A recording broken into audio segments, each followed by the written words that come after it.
he's got an opinion. He didn't talk to me.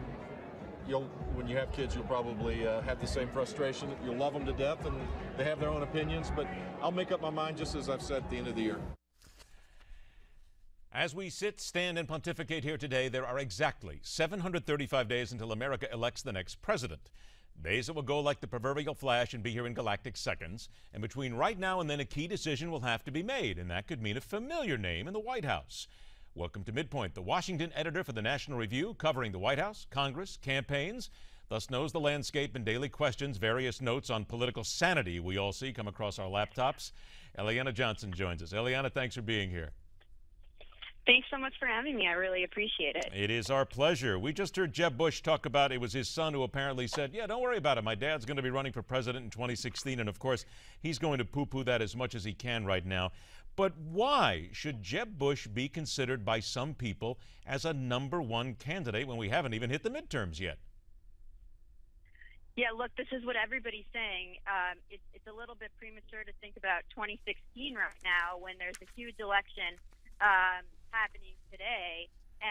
But I do think that in 24 hours, all the conversation will begin to be about 2016. But 2014 is going to be an enormously anti-incumbent election.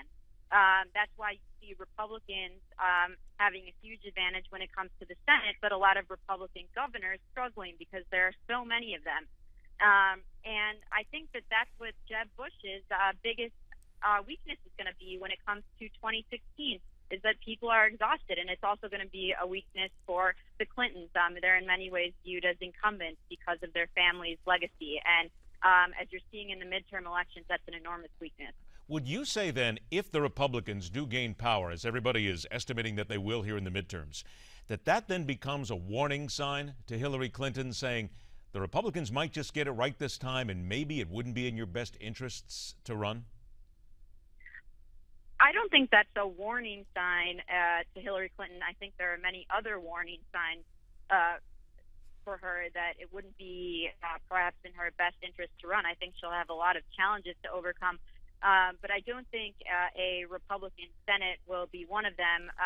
Perhaps in one of the chief reasons is because there are a lot of things that she'll be able to blame on a Republican Senate. In many ways, I think it would be more advantageous for Republican presidential nominees not to have the Senate for these 2 years. Eliana, as we look ahead to 2016 again, and you're right, we're going to be doing that no matter what. It's happening already. But Scott Walker's name keeps coming up, that if he retains his governorship in Wisconsin, he is going to be the #1 choice. Again, it's a very simple question I hear from a lot of people. What is it that makes Scott Walker so appealing as a top choice to be president? The primary thing with Scott Walker is that he's shown that he can fight.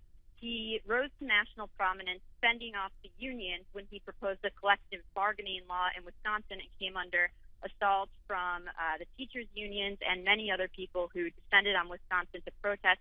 And that's something that brought him to the attention of a lot of top-dollar Republican donors.